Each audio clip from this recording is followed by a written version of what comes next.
everyone. I'm Stevie Nellenback, and I'm here back with Corey Munn today. Just to give a little bit of a recap of what we talked about last time. We met a few days ago, and I got his perspective on instructional knowledge and preserving instructional knowledge. And since then, I've had some itchy brain moments, as some of my professors call it. And I want to follow up and ask some more in detailed questions. Specifically, how can we prepare for the times that we don't have a devoted retiring teacher willing to help with that program? So last time you mentioned you have transferred schools 2 different times now, and your first experience, you didn't have really any instructional knowledge left for you. And then the second time you transferred, you had a really devoted teacher who helped mentor, guide, and even bounce ideas off of continuously. So since then, I want to talk a little bit more about instructional knowledge and specifically say Nelson Joyce says instructional knowledge is defined as a combination of experiences, processes, data, expertise, values, and informations possessed by company employees. So my question to you today, Mr. Munn, is what ideas do you have that a district could do to help instill successful instructional knowledge transfer within positions? So I think for districts to help, younger teachers or teachers transferring into the district to be more successful, they could, for a person in the building, could be an administrative role, to act as, I brought up the mentorship before, something similar in that role, but from an admin perspective, someone that is proficient in curriculum development, classroom management strategies, and also I put in there social emotional learning, as far or social more emotional management, because young teachers tend to burn out for their third or fifth year, so keeping the stress levels down of younger teachers is fairly important. So in my eyes, in this role, admin could observe, nothing for like the final um, evaluation of the teacher, just low stakes observation of the teachers more often than the standard walkthrough or the full 40-minute observation that admin perform yearly. But just kind of pop in casually, and then also meeting with the teacher during their planning period to discuss what they observed in a timely fashion. I've had many observations, over the last decade or so that I perform a lesson in front of the administrator and then I don't hear back from them for another month because it takes them time to complete all the paperwork. And by that time, I don't even remember what I taught in front of for my observation. So if you could do that, move up the post observation or and start discussing, what the administrator saw, and offer constructive feedback on what they could do differently or what went well, in a timely fashion, I think would make a big difference. And then also having someone that understands your curriculum to help with curriculum development, developing projects, um, discuss different ways to complete different activities. Um, so I want to talk about how your first transfer to schools and that experience you had when you said that you didn't have any type of instructional knowledge left for you. And some things you mentioned were like budgets and those types of things. Do you think that there can be a more condensed kind of like file to be more like, here you go, here's what you need to know in this position, that would be more helpful? Or do you think that it would be more of like you said, like more interactions with admin and people in your discipline to help? So having started, throughout my career at three different districts, you go to like teacher orientation, in the beginning of the school year, and they throw a ton of different information at you, and you're constantly trying to write things down. And then when it comes time to actually finding that information, or is this the right way to how to go about things, it can be challenging. So I think the human interaction of having someone that you can go and talk to and be like, hey, is this right? Or where do I find this? Am I putting in my budget request correctly? Having someone there to for your checks and balances there to keep track, and um just like I keep saying, mentor, but a colleague to help you navigate those first few years is very important. Yeah, for sure. I would not have been able to make it my first few years without a good handful of anyone in my hallway, really. Um, so then my next question talks about how practical is this? Because there's many ideas that we can create and we're like, oh, this is gonna be perfect and I got all my ducks in a row. But when it comes to actually applying it, I feel like there's a lot of things are not thought about. So how practical do you think these answers, I guess you can say, are for preserving instructional knowledge? And how are we going to continue to get individuals devoted to it? Because that's the other piece of it. So in the districts I've worked in, it doesn't seem very practical. There be has to be redefinition of what the different admin roles would look like. Take some of their administrative duties off of their plate so that they could spend more time with new teachers. Um, and also, in the district I currently work at, that you would have to get the teacher union to be on board because they're the ones that dictate how many times we're actually being observed and how many times the administrators can do walkthroughs and everything like that. So getting everyone to understand that it's a benefit for the teacher as well as the school district and the students would be a hard thing to change.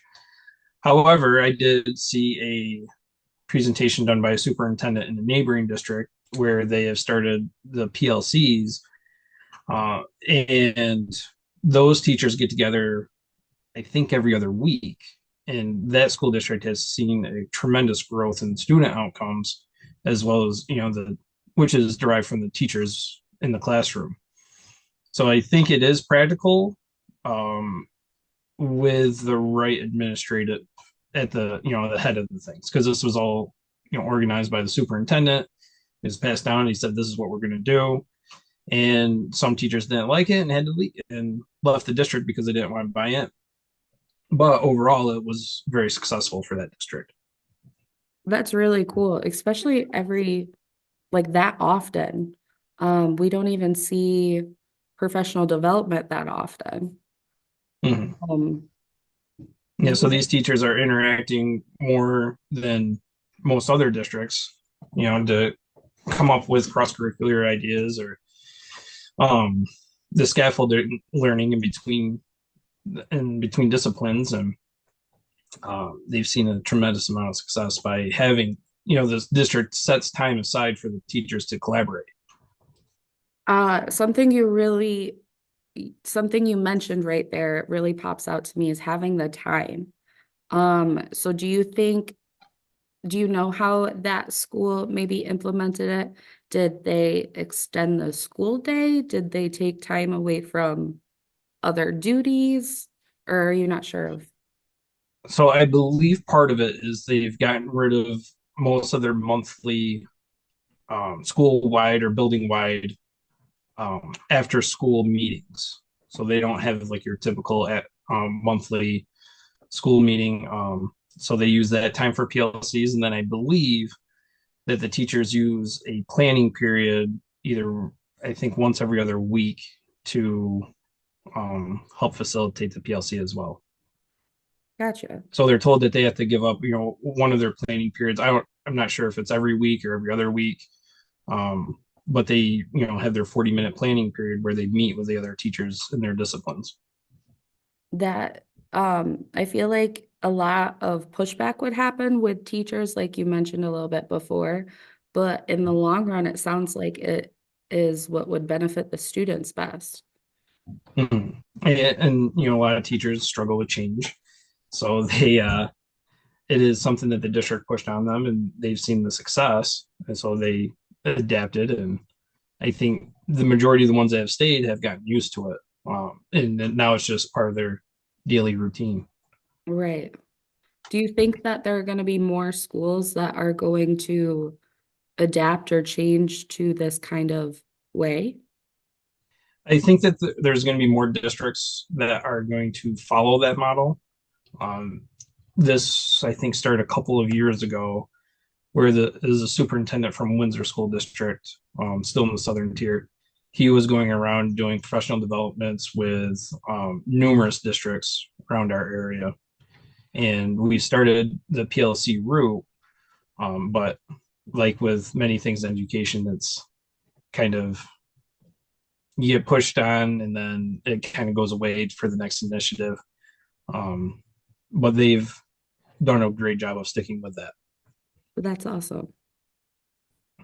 So that kind of goes to my next and final question for you is with the increased use and reliance on technology, how do you see the way technology will actually impact this knowledge transfer? So I think with younger teachers having, an older teacher within the discipline that's taught the curriculum would be important. There's so many different ways to share curriculum now. You know, it's not, we don't have too many filing cabinets laying around the school district filled with curriculum from 20 years ago. So you can share different lessons and projects. And then if the teacher has it ahead of time, it's a lot easier to, read through it and ask mentoring teacher, the tenured teacher, how do you go about teaching this? Um, I'm 13 years in my career and I still ask one of the other tech teachers, how does he teach this topic? This is not my strong suit. Um, and he can share his lesson plan and, the actual lesson, like whether it's PowerPoint or demonstration, he can share that information with me and help me get through the topic a little bit easier than if I were to struggle through it on my own. Yeah. Um, and kind of going back to the way technology impacts and how you mentioned the beginning of the school year when we're all packed into like one room and we're given all of this information about the school year, what we need to know. Do you think technology like Google Drives and documents are going to replace this, or do you think that we're going to continue with our first days of the school year? I think it's going to be dependent on the district. So my school district in Maryland, they're replacing 20 teachers every year. There is extremely high turnover, whereas now there's not that much turnover. Most of the teachers in the building have been there for at least 20 plus years. So I think eventually we'll get to the point where technology will kind of supersede those meetings, but until the older, more experienced teachers until they start retiring and we get, new teachers into the building, we'll still kind of be forced to do the old ways because that's what everyone's comfortable with. Yeah. And same thing with the administrators involved. If you start getting younger administrators that want to push the more technology route, um, I think that would foster change greater than anything, um, moving forward. Yeah, for sure. I know one thing that happened this year, and I don't know if it was by accident or if it was planned, but I had an observation this year and the document that they fill out and take notes on, that actually got shared with me through email like the day after I did my observation. And that was the first time that's ever happened to me. So I was actually able to go into my observation with specific questions about what they noted on. And I thought that was really unique because usually I'm finding out, like you said, weeks or months later, and I don't even remember what I taught or what they are talking about. And you just kind of nod along and go with it. Um, so that was a unique experience that I had with an observation. For me, it's always been dependent on the administrator that's doing the observation. Some of them are really good. I'll have my observation results by the end of the day, sometimes within the hour, because they type up things as they're doing the observation and then they send it right out. Others kind of sit on it for a little bit and they take the time to think about it. Um, and then obviously their schedules are can be hectic depending on what's going on in the school year. So I might not see them for a couple weeks or a month time to kind of go over it. But that when you wait that long, it's not that useful. Right. It feels like just another checkbox that needs to be done to satisfy the district policies. Yes, for sure. Do you have any ideas with how technology is going to help with the specifically the transfer in position? So like how we were talking about knowing the budget and knowing what tasks need to be done, like that in order to take on a new role. I think the potential for technology to impact that thing and those items there is there to help streamline everything to keep everyone connected. But it seems like a lot of that stuff is almost held back from the teachers themselves. You might not like, for instance, I know some departments don't always know what their budget is, so they kind of go into it a little blindly. Um, so it seems like from that point, information is being withheld, from the districts. I've been fortunate enough to always get what I asked for in my current role, so it's never been an issue for me. Yeah, I didn't have much of an issue, just the only experience I've had was having to take on something new like calculators in math, Mhm. and calculators can be really costly, usually around 150 a piece. So with the budget that I get, I can only replace like two or three calculators a year. So I've been fortunate enough that my school has stepped in and said, let's use one of these grants that we receive and stuff like that. Yeah, from my experience, it seems that the one of the more important positions within a district is the financial officer, whoever can, I don't know the exact term for it, but the typically it's the superintendent in charge of budgeting and finance. If that position is filled with a strong candidate, then it allows the teachers to do more, allows the district to do more, and serve the community better. Yeah, absolutely. Well, I don't really have much for us today. Those were all my questions that I've had from going over our previous interaction. I wanted to give you a chance if you had anything else you wanted to contribute. I think I'm all set. All right. Well, thank you again for joining us, and I really appreciate all the insight. Thank you. Have a good day. Thank you too. Bye.